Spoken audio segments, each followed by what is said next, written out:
بسم الله الرحمن الرحيم. يا أيها النبي إنا أرسلناك شهيدا ومبشرا ونذيرا وداعيا إلى الله بإذنه وسراجا منيرا وبشر المؤمنين بأن لهم من الله فضلا كبيرا. وقال رسول الله صلى الله عليه وسلم: لا يؤمن أحدكم حتى يكون هواه تبعا لما جئت به। সম্মানিত হাজারে মজলিস, আজকে রবিউল আউয়াল মাসের তৃতীয় জুমা। এই জুমার সালাত আদায়ের উদ্দেশ্য নিয়ে আমরা প্রতিতে আল্লাহর গুনাহগার বান্দা তার পবিত্র ঘরে সময় মতো আসার বসার সুযোগ পেয়েছে। যে রব্বুল আলামিন সুযোগটি দান করলেন, তার দরবারে শুকরিয়া আদায় করছি আলহামদুলিল্লাহ। দরুদ এবং সালাম আমাদের প্রিয় নবী, শেষ নবী হযরত মুহাম্মদ মুস্তাফা হামদ মুস্তাফা পড়ছি সাল্লাল্লাহু আলাইহি ওয়াসাল্লাম। আল্লাহুম্মা সাল্লি আলাইহি আল্লাহুম্মা বারিক আলাইহি। হাজারে মজলিস, আমি গত জুমা থেকে আল্লাহ রাসূল হযরত মুহাম্মদ সাল্লাল্লাহু আলাইহি ওয়াসাল্লামকে অনুসরণ করা ফরজ, এই বিষয়ে আলোচনা শুরু করেছি। আজকে আলোচনার দ্বিতীয় অংশ। সম্মানিত মুসল্লিয়ানে কেরাম, প্রথমে আমি সূরা আহজাবের 45, 46 এবং 47 নম্বর আয়াত তেলাওয়াত করেছি। এই তিনটি আয়াতে রব্বুল আলামিন বলছেন: হে ইমানদারগণ, ইয়া আইয়ুহান নবী, হে রাসূল, হে নবী, ইন্না আরসালনাকা, নিশ্চয় আপনাকে প্রেরণ করেছি, শাহীদাও, সাক্ষ্যদাতা হিসাবে, অমুবাশশিরা, সুসংবাদদাতা হিসাবে, অনাযীরা, এবং সতর্ককারী রূপে।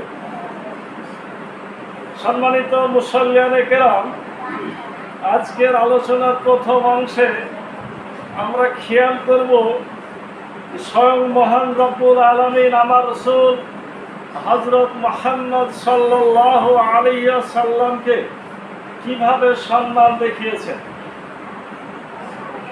রব্বুল আলামিন পবিত্র কোরআন শরীফের এমন একটা জায়গা পাবেন না যেখানে তিনি হে নবী, ইয়া নবী, ইয়া মুহাম্মদ, ইয়া রাসূল এরকম শব্দ ব্যবহার করেছেন।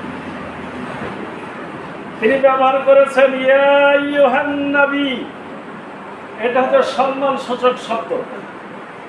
কিন্তু আমাদের মধ্যে আমাদের জাহালাতের কারণে, মূর্খতার কারণে, জ্ঞান গরিমা কিছু কম থাকার কারণে রব্বুল আলামিন শিখালেন ইয়া আইয়ুহান নবী বলতে, আর আমরা বিভিন্ন জায়গায় সম্মান দিতে যে বলি ইয়া নবী সালামু আলাইকা, ইয়া রাসূল সালামু আলাইকা। এটা কিন্তু আমাদের শুধুমাত্র ভারতীয় উপমহাদেশে, এটা জ্ঞানের দৈন্যতা ছাড়া আর কিছুই নয়। রব্বুল আলামিন যেভাবে বাক্য ব্যবহার করেন নাই, ইয়া শব্দটা সাধারণের জন্য প্রযোজ্য। সম্মানিত শব্দ হচ্ছে আইয়ুহা। তিনি ব্যবহার করেছেন কি ইয়া আইয়ুহান নবী। ইয়া তো আছেই, সাথে আবার আইয়ুহা যুক্ত আছে, তারপরে গান নবী। এরপরে রব্বুল আলামিন কি বলছেন? ইন্না আরসালনাকা, নিশ্চয় আপনাকে আমি পাঠিয়েছি শাহীদা, সাক্ষ্যদাতা হিসাবে। আল্লাহ রাব্বুল আলামিন রাসূল সাল্লাল্লাহু আলাইহি সাল্লামকে দুনিয়ায় পাঠিয়েছেন। এখানে একটা কারণ বলা হলো সাক্ষ্যদাতা। কিসের সাক্ষ্য? আমাদের সাক্ষ্য।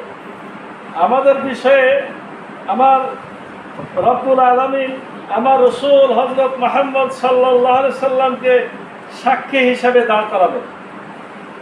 কোথায় কোথায় কোথায় কোথায় তিনি সাক্ষ্য দেবেন, কোন কোন ক্ষেত্রে তিনি সাক্ষ্য দেবেন? তার সাক্ষ্যের ক্ষেত্রগুলো হলো জ্ঞানের ক্ষেত্রে, তার সাক্ষ্য হলো কর্মের ক্ষেত্রে, আর তার সাক্ষ্য হলো আখিরাতে। অর্থাৎ মৌখিক সাক্ষ্য, কর্মের সাক্ষ্য, আখিরাতের সাক্ষ্য। মৌখিকভাবে তিনি সাক্ষ্য দিয়েছেন, আমাদের কাছে তিনি সাক্ষ্য দিয়ে বুঝিয়েছেন, আমি রাসূল, আমি এসেছি, আমি তোমাদের সুসংবাদদাতা, তোমাদের সতর্ককারী। যে কথাটা এখানে বলা হয়েছে মুবাশশিরাও আর নাযীরা, এই কাজগুলো করলে তোমরা কি সৎ পথ পাবে, অর্থাৎ জান্নাতে যেতে পারবে। এই পথগুলো খারাপ পথ, এই কাজগুলো করলে তোমরা জাহান্নামে যাবে। একটা সুসংবাদ আর একটা হচ্ছে দুঃসংবাদ। এটা হলো রাসূল সাল্লাল্লাহু আলাইহি সাল্লামের মৌখিক সাক্ষ্য। কর্মের সাক্ষ্য কি? তিনি কাজগুলো দেখিয়ে দিয়ে গেছেন, কিভাবে কাজটি করতে হবে। রব্বুল আলামিন তাকে যে কাজগুলির নির্দেশ দিয়েছেন, যে কাজগুলি আমাদেরও করতে হবে, ওই কাজগুলি কিভাবে করতে হবে প্র্যাকটিক্যালি দেখিয়ে গেছেন। এজন্য কোরআনুল কারীমকে বলা হয় থিওরি, আর রাসূল সাল্লাল্লাহু আলাইহি ওয়াসাল্লামের সুন্নাহকে বলা হয় প্র্যাকটিক্যাল। একটা থিওরিক্যাল, একটা প্র্যাকটিক্যাল। আল্লাহ রাসূল যদি না আসতেন, আল্লাহ রাব্বুল আলামিন বলছেন সালাত আদায় করো, কিভাবে সালাত আদায় করতে হবে আমরা এটা বুঝতে পারতাম না। তিনি দেখিয়ে গেছেন। এটা হলো কর্মের সাক্ষ্য। আর তিনি আরেকবার সাক্ষ্য দেবেন আখিরাতে। আখিরাতের আদালতে আমার রাসূল হযরত মুহাম্মদ সাল্লাল্লাহু আলাইহি ওয়াসাল্লামকে এই উম্মতের সাক্ষ্যদাতা হিসেবে খাড়া করাই দেবেন।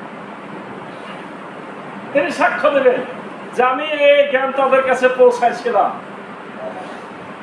অর্থাৎ রব্বুল আলামিন আমার দায়িত্ব আমি ঠিকই পালন করেছি।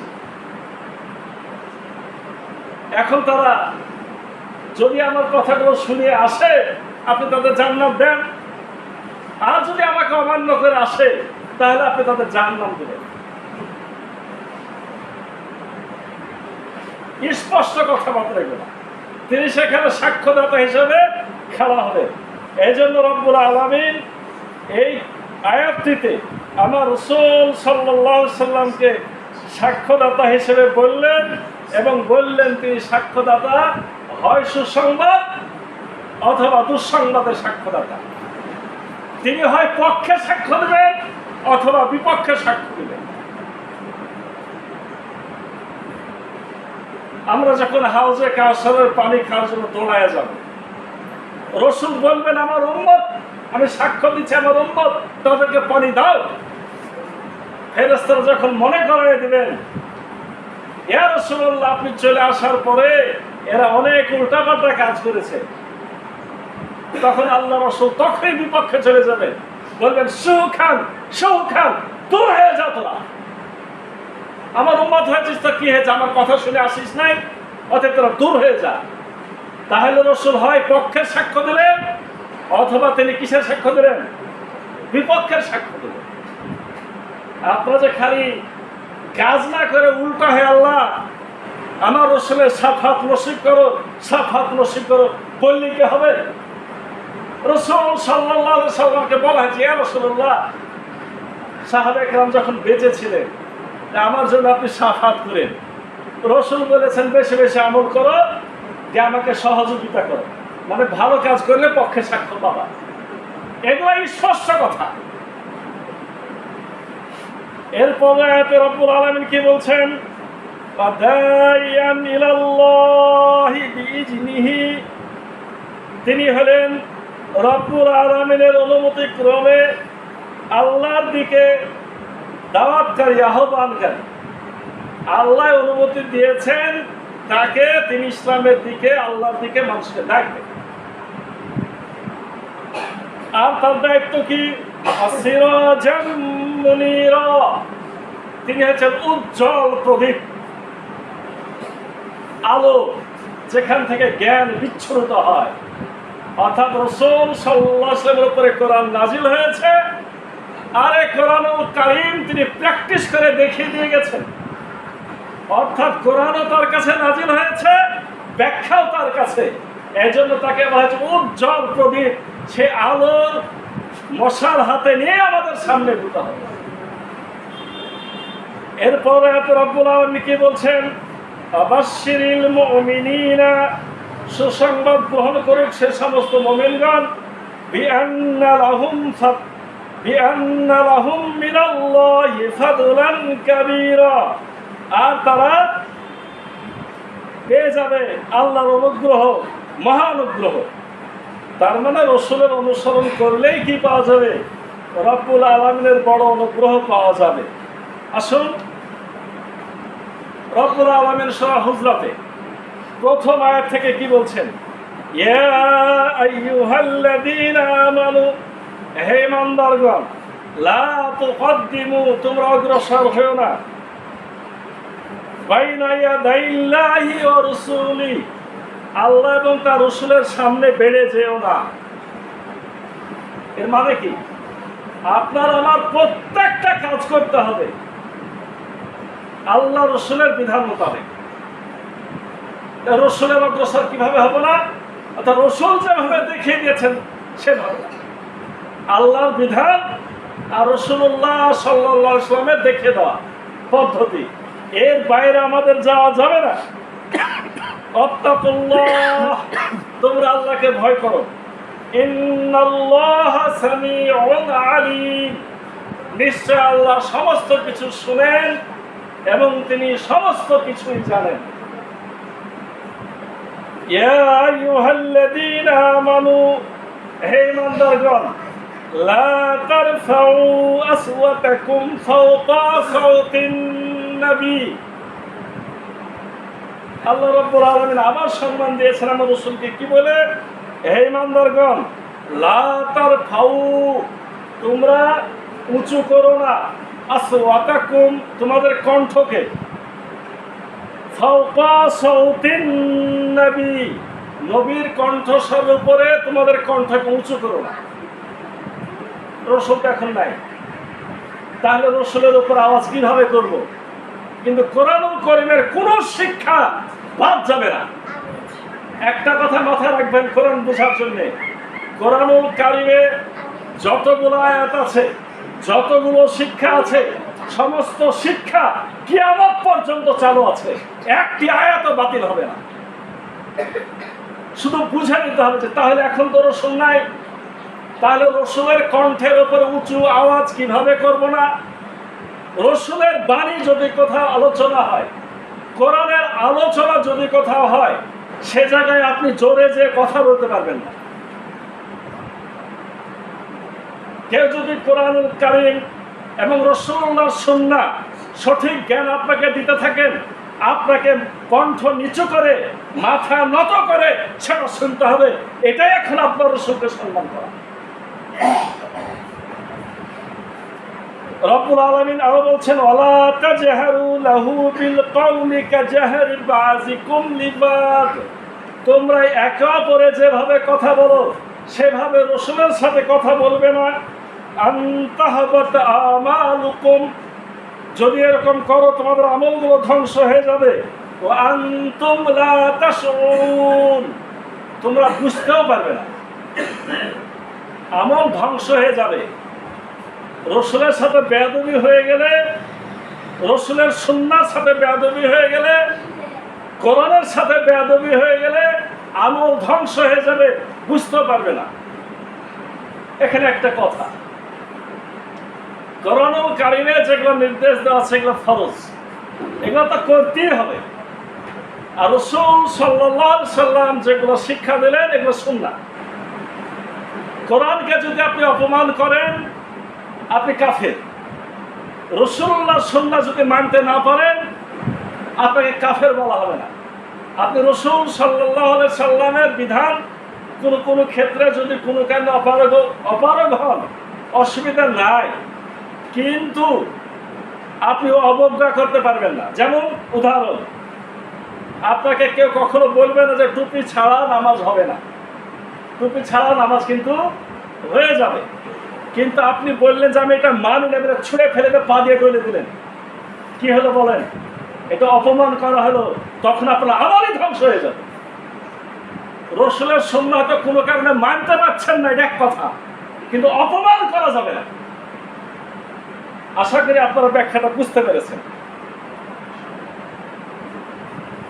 ইন্নাল্লাযীনা ইয়াকুদ্দুনা মিন আসওয়াতিহিম ইনদা রাসূলিল্লাহ, নিশ্চয় যারা আল্লাহ রাসূলের সামনে নিজেদের কণ্ঠকে নিচু রাখে, উলাইকাল্লাযীনা ইমতাহানাল্লাহু কুলুবাহুম লিত্তাকওয়া, তাদের অন্তরগুলোকে রব্বুল আলামিন তাকওয়াবান হিসেবে বাছাই করে নিয়েছেন। লাহুম মাগফিরাতুম ওয়া আজরুন আযীম, তাদের জন্যই আছে ক্ষমা, তাদের জন্যই আছে পুরস্কার। তাহলে রাসূলের সামনে সম্মান সূচকভাবে থাকতে পারলে আপনার জন্য পুরস্কার, আর উল্টাপাল্টা করলেন আপনার জন্য ধ্বংস। রব্বুল আলামিন আরো বলছেন, ইন্নাল্লাযীনা ইউনাদুনাকা মিন ওয়ারাইল হুজুরাতি আকসারুহুম লা ইয়াকিলুন, নিশ্চয় যারা আপনাকে বাড়ির বাইরে থেকে জোরে জোরে ডাকাডাকি করে তারা জাহেল, বেআক্কল, তাদের জ্ঞান নাই, তারা মূর্খ, তারা আকলবান নয়। রসুলকে উল্টা পাল্টা করে যারা ডাকে তাদের আকল বুদ্ধি নাই, আল্লাহ বলেছেন। অর্থাৎ রসুলকে ডাকবেন কিভাবে, সে কথাটা কোরআন স্পষ্ট বলে দিয়েছে। এরপরে রাসূলুল্লাহ সাল্লাল্লাহু আলাইহি ওয়াসাল্লাম কিছু শিক্ষা দিয়েছেন। আপনি আমি কোনো পদ্ধতি বানায় নিতে পারবো না। একবার রাসূল সাল্লাল্লাহু আলাইহি ওয়াসাল্লামকে এই আয়াতটি যখন নাযিল হয়, কিছু মানুষ দুপুর বেলাতে রাসূলুল্লাহর বিশ্রামে আছেন, যোহরের পরে বাহির থেকে ইয়া মুহাম্মদ এগুলা করছে। আল্লাহ রাসূল খুবই ভদ্র ছিলেন, নিজের কারণে কাকে ধমকটা পর্যন্ত দিতেন না। কিন্তু মহান রব্বুল আলামিন কোরআনের আয়াত নাযিল করে, এই আয়াতটি নাযিল করে সাবধান করে দিলেন, যারা এগুলা করেছে তাদের বুদ্ধি নাই, তারা বেআক্কল, তাদের বিবেক নাই, তাদের জ্ঞান নাই, তারা জাহেল, তারা মূর্খ। ওয়ালাউ আন্নাহুম সাবারু হাত্তা তাখরুজা ইলাইহিম লাকানা খায়রাল লাহুম, যদি তারা ধৈর্য ধারণ করত যতক্ষণ না রাসূল নিজে নিজে ঘর থেকে বের হয়ে আসে এ পর্যন্ত ধৈর্য ধারণ করত, তাহলে তাদের জন্য উত্তম হতো। আল্লাহু গফুরুর রহিম, আর আল্লাহর কাছে আছে ক্ষমা এবং আছে দয়া।